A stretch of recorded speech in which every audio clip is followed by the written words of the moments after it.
Now that you've won the championship, what do you see yourself doing next? Well, getting an agent and negotiating an NIL deal with the Little League. Hi everyone, this is Will O'Toole for Park Ridge Sports History, welcoming you to a new year and another edition of all things sports history or related to sports. And in this episode, I'm going to tackle, no pun intended, before we begin the college, pro, and high school football seasons, although they've already begun actually last week, second to last week in August. Anyway, I want to do some history of the Little League, and I think not just of the teams involved, especially New Jersey teams, and I am going to hit on one particular one, but also just the evolution of an organization that has gone from just basically a neighborhood type of team to a multinational global enterprise worth millions of dollars. Strike that, multi-millions of dollars. Strike that, perhaps multi-billions of dollars when you consider everything involved between TV contracts, sponsorship, and membership, etc.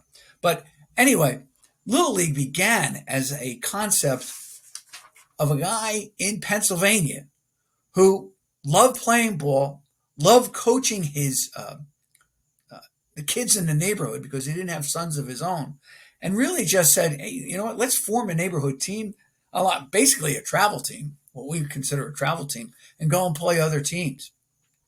And that actually happened in 1939. You just can't believe that this is a pre-World War II organization. But Carl Stoltz, he had no sons, but he played with his nephews. And of course, he lived in Williamsport. And actually, he, quote unquote, the first, let's say, Little League World Series was played between the Lundy Lumber team. How great is that name, the alliteration? And they defeated the Lycoming Dairy 23-8. But in the best of three series, Lycoming would come back and defeat them 3-2 in the rubber game to win the series. And then as the Little League just grew in the area, it developed a following, it got the kids involved, and by 1947, ready for this, Little League had or would achieve its first professional player by the name of Alan Sonny Urich. Now, I've grown up with the assumption that it was Joey J who was the first one to make the major leagues. When I was doing the research, though, on Sonny Urich, he never made the majors, but he did play in the high minors in the Boston Braves farm system. So technically, he's the first professional ball player, but he's not the first one to make the major leagues. And I think I did a past episode on Joey J, who was a good pitcher. I was researching, going back to Saber and other sources about Joey J. And I do in particular remember that he had 99 wins, 91 losses, and 999 strikeouts in his career. And according to Saber, he's the only one with those two numbers, strikeouts and wins, 99 wins and 999 strikeouts. There are, I think, 12 other players with 99 wins or something like that in the history of baseball, but none of them finished with 999 strikeouts. In today's age, he would stick around. Well, actually, early win. The White Sox and the Indians did the same thing, stuck around long enough at age 43 to get his 300th win. And I think he did it with Cleveland after being in Cleveland, being traded to the White Sox, and then going back to Cleveland. And I think he had stops in between with a couple other teams. And but Joey J was actually the first official major league ball player to play in the major leagues with Cincinnati and with the Milwaukee Braves. Did not know this. Joey J was from Middleton, Connecticut. Now, his team never played in the World Series, Little League World Series. That would happen a number of years later when Boog Powell played 1954 in the Little League World Series for Lakeland, Florida. And also 1962 Rookie of the Year, Ken Hubbs, who was unfortunately tragically killed in a plane accident a couple of years after winning the Rookie of the Year for the 62 Cubs.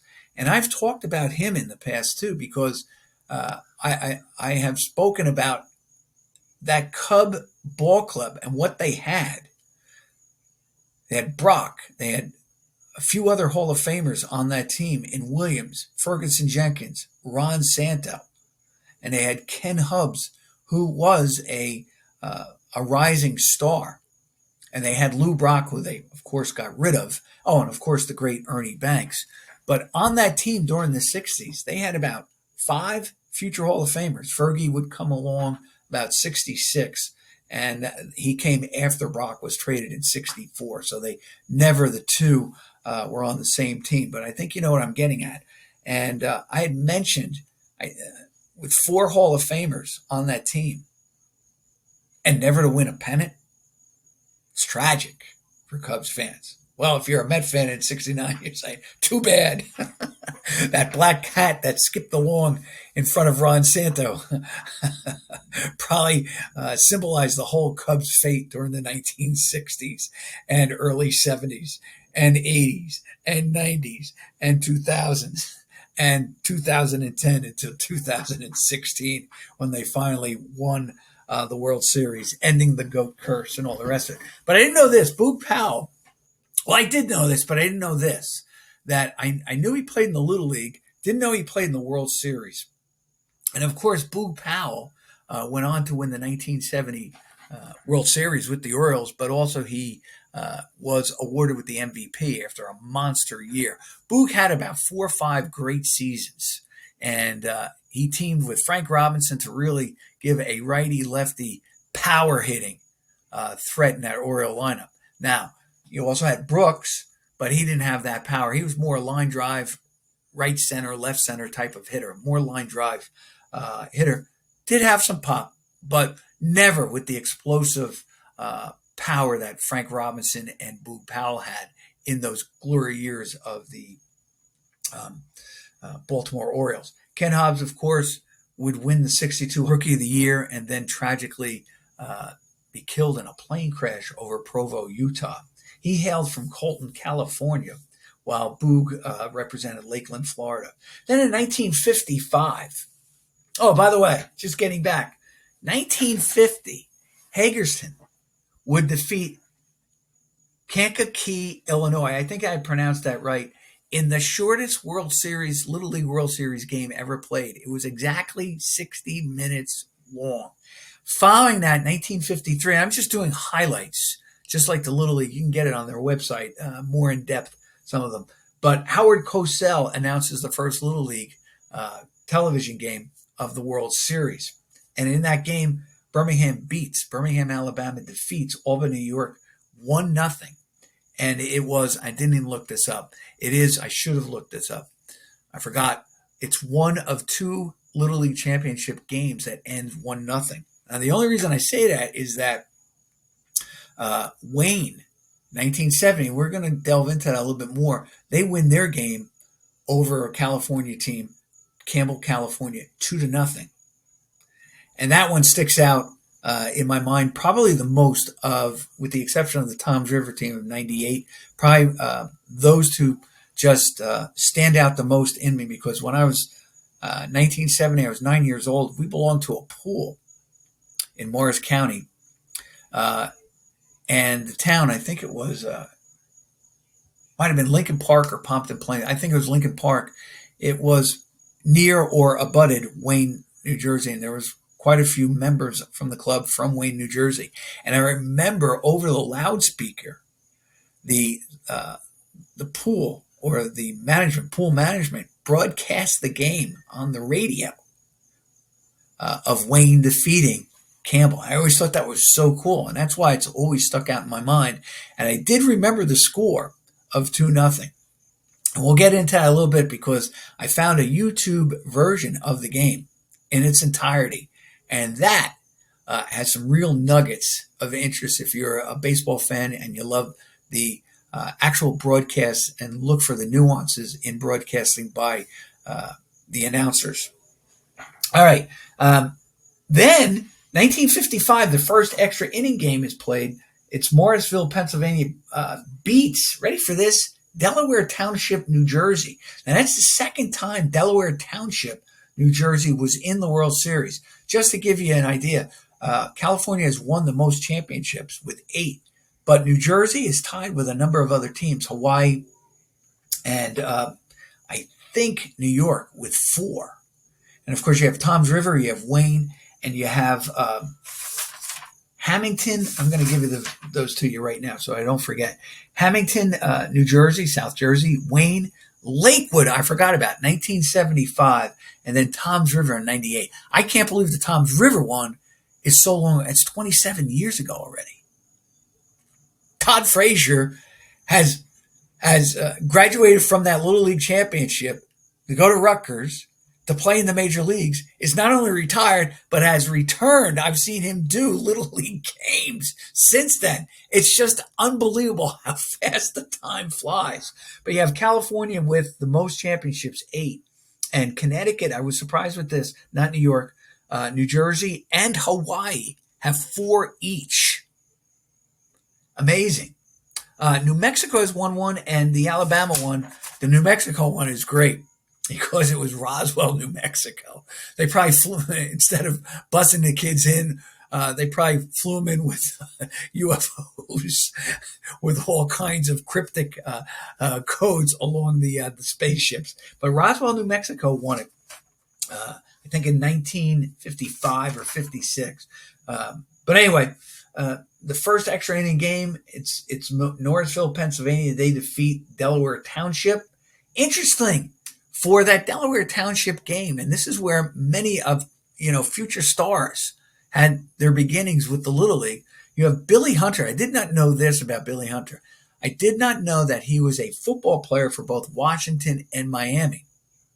I remember him as being the representative for the NBA Players Association, I think in the 80s or the 90s. But that's where I remember that name just standing, when I saw it, that's what I remember, that he had something to do with the NBA, not knowing that he played for a few years in the NFL. Okay, so the Little League grows, and we finally get, in 1955, Joey J appearing in a Little League uniform. Now, look, I will tell you this. Lots of kids, quote unquote, played Little League. It's not like that. I know that my town is part of Little League. You have to go through a number of protocols and regulations in terms of your field, in terms of, I think, number of teams, etc., to qualify for Little League. And we've all played rec, right? I played Little League when I was growing up in Essex County, but it was not officially with Little League. So there are many towns that call their baseball programs Little League, but they technically don't belong to the membership of Little League of America, based in Williamsport, Pennsylvania. Like I said, everything's got to be uniform. The field, heights of the fence, dugouts, press box, all that kind of stuff. It's amazing. Anyway, Joey J, though, in 55, he is the first major leaguer to play in Little League who comes up. And he does come up with the Milwaukee Braves. Now, in addition to Boog Powell in 64, John Barbary, who was on that team, I'm just going to look him up real quick. Boog Powell and John Barbary. Now, Barbary and Boog are the first guys to play in a World Series who also played Little League. I think he was a pitcher. Jim Barbary. I spelled it wrong. J-I-M, Jim. I said John. Barbary. Barbbieri. He actually had 1 at-bat for the Dodgers. I thought he played for the Orioles. Played 1 year in the major leagues. 1966. 82 at-bats, 9 runs, 23 hits, 3 RBIs, and hit .280. That was his only year. Was an outfielder, pinch hitter kind of player, but at least he made it. Did play on the pennant-winning LA Dodgers, and I apologize to all you Sabre guys out there and all you baseball card collectors who are probably just going crazy, steam coming out of your heads that I didn't realize. I'd actually never heard of him. Boog, of course. How can you not hear Boog Powell? Just to give you an idea of what Boog did in his career. Hit 266, 339 lifetime home runs, playing in a ballpark that was not known as a hitter's paradise. But when he first came up, 1962, he did start out as an outfielder. Then they traded Jimmy Gentile to open up first base. He was an all-star 4 times. This is Boog. And in the MVP running, 1, 2, 3, 4, 5, 6 times he was in the MVP running, finishing as low as 21st, winning the title in 1970, finished runner-up in 69 to Harmon Killebrew, and finished third in 1966 behind teammate and Triple Crown winner Frank Robinson. He was a good ball player. Basically, his stats were 27, 94, 266. And, ready for this, drew 79 walks on average a year. Drew 104 in 1970. He hit 297. Wasn't his highest. He hit 304 in 69. But he had a 412 on-base percentage. Did lead the league in slugging in 1964. 606. Pretty incredible ball player. Had WARs. I know there's some people that go crazy on that. He had WARs of 5 or more 3 times in his career. Finished 39.1. What happened with Boog is after 71, he basically slowed down. He had a good season. Was an all-star in 1971, but his batting average declined by almost 41, and his home runs went down by 13, and RBIs 92. The next year, 72, he's 21 and 81. That was his real good last year with the Orioles. They trade him, and he has a renaissance for 1 year at least with Cleveland, playing under the manager Frank Robinson, and has a pretty good year for a terrible team. 75 Indians, 27, 86, 297, and he finished 20th in the MVP that year, as that team finished 79 80. Not terrible, but they were mediocre. You know, when I was growing up, again, I always talk about this. The Reds were great. Couldn't help but root for the Reds. And the Indians were just terrible. And, of course, they had some components there where they had some really good pitchers, either traded them away. They just could never get it going. They were just, I would say, flat-footed in a 100-yard race. That's how they played, the Indians. All right, next. 1956. Did not know this. Here's where New Jersey comes in again. Delaware Township, Freddie Shapiro. First perfect game in Little League World Series. You know, New Jersey has really done well in the Little League. And really, when you think about it, they've really shined brightly. You know, 4 championships, you can't ask for more, especially when you think about there are other teams or other states with more people in terms of popularity. Although, to be fair, New Jersey was had a larger population 40 years ago. Remember, at one time we had 17 electoral votes. Anyway, Freddie Shapiro posted a perfect game in a League World Series. In the following year, though, Monterrey, Mexico, Angel Macias pitches the first perfect game in a championship contest. And, of course, Monterrey, Mexico not only wins in 57, but they finish first or win the championship in 58, becoming the first team to accomplish back-to-back championships. And on that team was a fellow by the name of Hector Torres, who would play in the major leagues from Monterrey, Mexico. And I think Monterrey has been in the Little League World Series after that as well. They've had kind of a machine, you would say, for that country. They seem to have popped up a number of times too. And in 57, a guy by the name of Rick Wise made his Little League World Series appearance. And of course, Wise goes on to have a pretty good career with Philadelphia, St. Louis, and Boston. Actually played in the Red Sox in the 75 World Series. I recall Wise being a pretty decent pitcher, but of course, He was on the other side of that Steve Carlton deal. Wise was sent to the Cardinals for Steve Carlton. Remember that, recall, Carlton had lost 19 games. And this is kind of crazy. He loses 19 games in 1970, comes back and has a winning record. I even think he won 20 in 71, and then is traded in a blockbuster deal. Rick Wise. Now, Wise was seen as, if not better, at least the equivalent of Steve Carlton. But Wise was a righty, and now he's being added to a Bob Gibson right-handed staff. Carlton is going over, and without a doubt, I would argue Carlton is probably the most significant player, I would argue, in Philadelphia history, because the winning for the Phillies actually starts with him. Comes over in 72, I would argue that. Wins 27 games on a team that only won 59. Now, he goes 13-20 in 1973, but the components are there. They build the team basically around Carlton, and then Schmidt comes up in 74. Lazinski follows. They had Boa in 1970, manning the shortstop, but it was really the trade for Carlton that brings the Phillies their first championship. And I would argue, I know Philly fans will tell me to go jump in the lake, and probably believing that since Schmidt started and ended his career with the Phillies, I can understand that. But I would argue that Carlton is probably the most significant player in Philadelphia Phillies history. Okay? And Wise, of course, from Portland, Oregon. I remember him June 23rd, 1971, because my brother Jim and I were listening to the game on the radio. We were able to get either Philadelphia broadcast, or every once in a while we got Cincinnati broadcasts. He was able to find a nook in the house where we could listen to the game.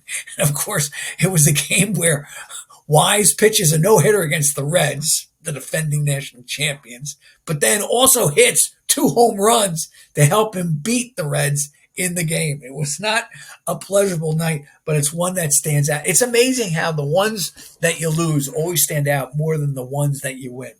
But anyway, Rick Wise, and he looked just like his last name. He had these big, thick glasses like I'm wearing right now, and he stood on the mound, and he looked more like a college professor at one point than he did a professional baseball pitcher. And he had good stuff. I'm telling you, he was a good pitcher. Now we go to 1959. They come up, Little League, with the first protective helmets. I remember playing, now Little League, let's call it, I'm going to call it what it was in my town, Little League. We had heavy helmets. They had double ear flaps. But then when you got on a base, you would take those helmets off and put these little ear flaps with a little elastic, kind of like the same band that catchers wore to pull down their mask. And it was not made of the same material as the hard helmets. It was just basically a trinket type of plastic. But you wore those on your ears, so if you got pegged, even though they were here, but here's your temple, we should have just kept the helmets. But probably the cost was just too much at the time for our town teams. Anyway, first protective helmet. And then in 1960, Berlin becomes the first European team to make the Little League World Series. I'm just going to move up here. 1963, the Little League is broadcast on TV with Chris Schenkel, who was actually one of my favorite broadcasters as a kid. I remember Chris Schenkel for 2 things. I'm going to get back to that first broadcast. Schenkel used to do bowling on Saturdays. I used to love his voice. And bowling, remember, back then we didn't have like basketball, but Schenkel would do college football, and I remember him doing bowling. But getting back to the baseball, that Little League game would be broadcast as part of ABC Wide World of Sports, which were taped segments of sporting events during the week. And then they would show it either from 4 to 5 o'clock or 4 to 6 on a Saturday afternoon. And I do believe that those early editions of the Little League were taped and then shown later that day. So it wasn't a live event. So probably what they did was the game was at 1 o'clock or 2 o'clock. They tape it and then show it as part of their Little League Wide World of Sports segment. And I remember it being done that way for several years. Schenkel would do it. So then in 64, Danny Yaccarino pitches a no-hitter and homers as Mid-Island of Staten Island, New York, defeats Monterey, there they are again, Mexico in the championship. 67, West Tokyo becomes the first Far East team to win. And anybody who knew Little League Baseball when I was growing up, it was, all right, who's losing to Taiwan this year? Because the Far East, especially Taiwan, dominated. I'm going to show you in a second how much they dominated. In 71, I do believe this, and I didn't do the research. I'm just going to throw it out there. Lloyd McClendon puts on a clinic at the Little League. Now he hailed from Gary, Indiana. They make the Little League. They don't win the championship. They lost to Taiwan. But in the Little League tournament itself, McClendon with a wooden bat hits 5 home runs. I don't know if that's still the record today with the aluminum bats, but I know it was a toast of the town. Now he goes on, plays for Pittsburgh and Cincinnati, but he also goes on to manage in the major leagues, the Pittsburgh Pirates. And I'm just going to throw it out there. I have a feeling he might be the first manager who played in the Little League who to manage in the major leagues. So 71, they introduced the aluminum bats, and I'm just going to do a little editorializing. I think with the state of the aluminum bat, with these titanium bats, these high composite bats, they should go back to wooden bats in the Little League. I mean, the number of home runs that are being hit now, you wonder how real they are in terms of, would these kids be doing the same thing with a wooden bat? I think some of the players would. There's some big kids who play, and they got a great hitting style and all the rest of it. But there are others, it seems, that they get the benefit of aluminum bats. That's spoken from a guy who's played softball for almost 50 years. And I know the difference between a wood bat and an aluminum bat, and then an aluminum bat that really just pings off like it's a tennis racket. So I would love to see the Little League get rid of the aluminum bats and come back and have, at least for the tournament, the wooden bats. I know I would get shouted down right now by the Little League bureaucracy and all the people who represent the Little League and all the rest of it, okay? 73, Ed Vosberg. He becomes the first player not only to appear in a Little League World Series, but also a College World Series for the University of Arizona, which they win. Little League, they finished runner-up to Taiwan, or a Far East team. I'm pretty sure it was Taiwan. And then he actually wins in the major leagues on a World Series team, Miami or the Florida Marlins, or Miami Marlins at the time in 1997. Pretty interesting, right? Pretty cool. 75, Lakewood, New Jersey. Now, I didn't do the same research I did with Wayne. Didn't know as much about them. But I will tell you this. Wayne ended a run by the Far East. Then the Far East wins. And then Lakewood ends that streak. And then what happens is you have a number of years in a row before another U.S. team wins. And it was all Far East, Far East, Far East. In fact, I think Taiwan has won the most championships with 17. It's pretty amazing. That little island country, 17 championships. 89, the only reason I bring this up, Trumbull, Connecticut, because they actually have, you Ranger fans know this, Chris Drury, who was a big, he was the stud pitcher on that team, the stud player on that Trumbull, Connecticut. And if you ever go up the Merritt Parkway, you'll see that they still have a sign that says Trumbull, Connecticut, 1989 Little League World Series champions. It's pretty cool. And Drury, of course, goes on to have a great career in the NHL. And I think he was GM of the Rangers, I believe, at one point. Now, my NHL knowledge stops at N. Doesn't even get to L. All right, Carl Stoltz, in 1992, passes away. I'd love to know what he thought about the evolution of Little League from basically a garage team where they, got whatever bats and balls and mitts they could to a global enterprise. And as I said, I don't even think it's multi-million anymore. I think it's multi-billion. But anyway, he passes away. And here's the interesting thing. In that year, I don't know, it was ironic or tragically, Stoltz passes away in the same year that the first Little League team has to give up or forfeit their championship. All right. And Long Beach, which finished runner-up and had a kid by the name of Sean Burroughs, son of Jeff Burroughs, who won the MVP for the 74 for the Texas Rangers. They are awarded the championship. But what's nice with the Long Beach, the following year, they come back. And they're the only first U.S. team to win 2 consecutive titles. Yes, I know the first one is tainted. Second one does show that they belong. And Burroughs put on a show, I believe, in both tournaments in the Little League. Then Taiwan wins their 17th title in 90. Well, Taiwan wins again. 17 titles they've won. And then in 98, Toms River East, led by Todd Frazier, all right, in the championship game against Japan, there were 11 home runs hit. Now, I got to look at that. I don't know whether it's 11 home runs in the game because the final score is 12-9. I do remember following those games. That Toms River team was pretty interesting. They came up with the team by, let's say, breaking up the alphabet. And I think, let's say they went from A to M, and then the following year it was like N to Z. Not sure about that. I think I remember reading that. But Frazier was on that 98 team, and boy, they hit the ball. They were well schooled. They were. I was captured. I was engrossed in that Little League. I can actually say I can't recall all the teams that Toms River East played, but I know I was grabbed for that. There was a fella, I think their coach was a clerk in the post office.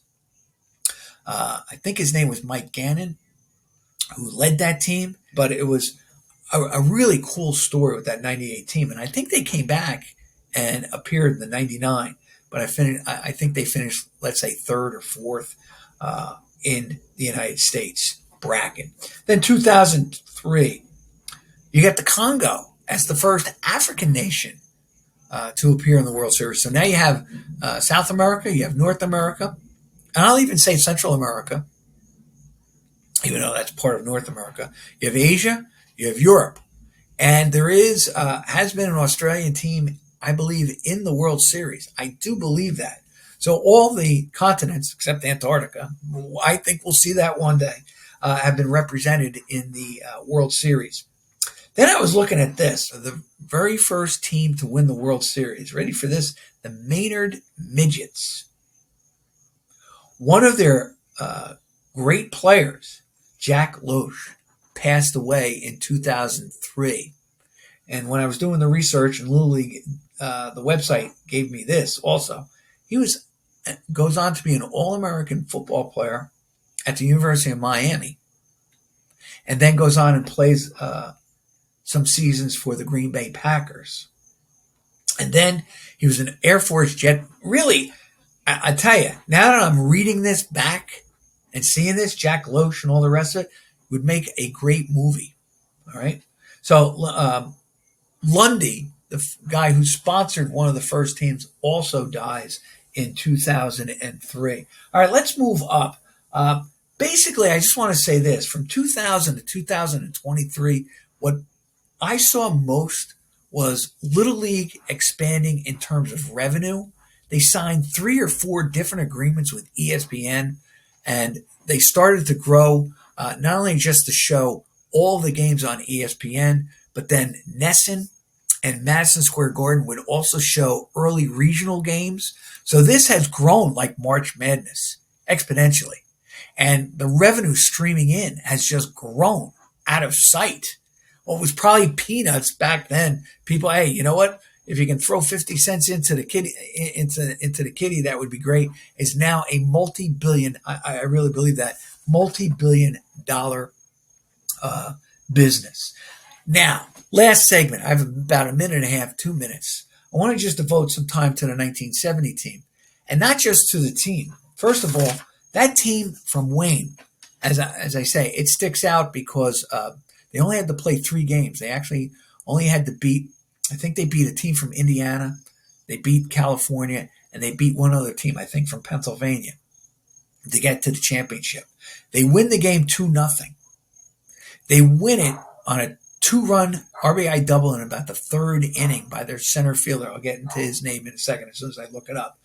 But that game I was just watching on YouTube.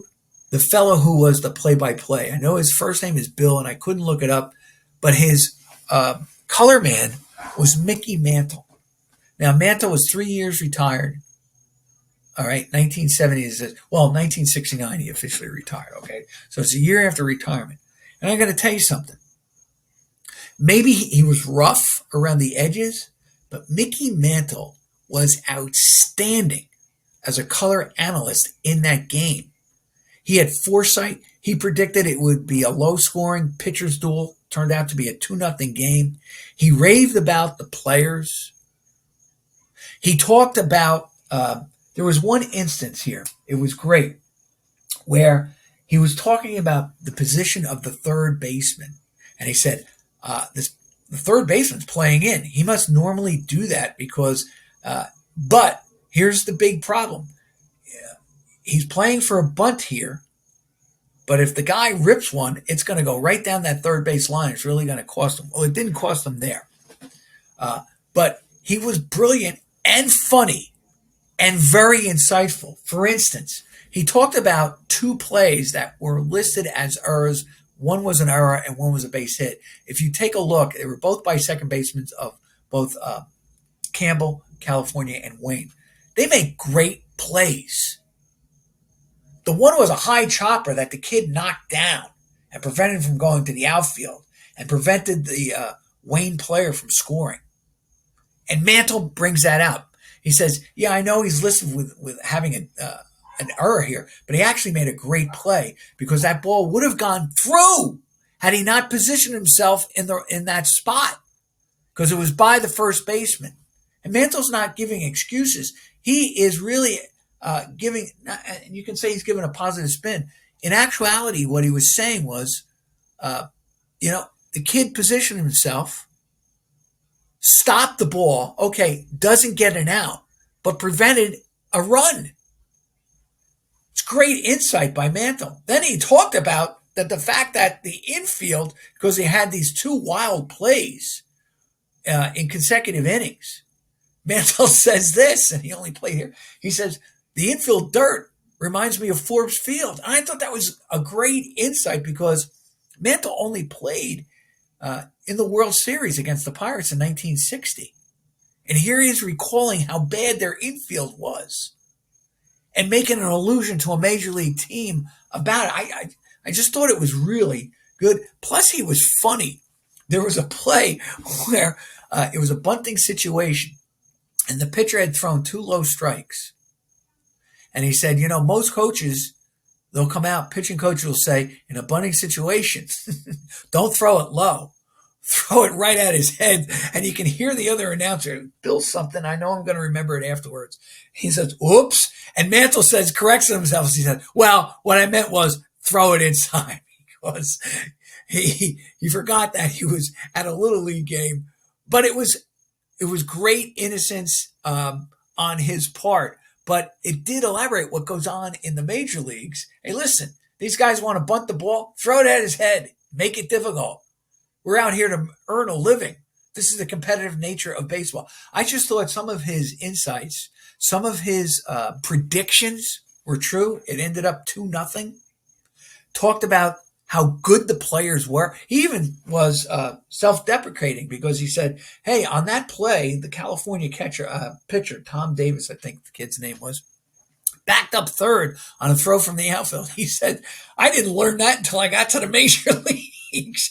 Now, I'm not saying maybe Mantle wasn't the greatest student per se of the strategies of the game. He was but he was just a brilliant, muscle memory, let's say, type of player, just great natural ability.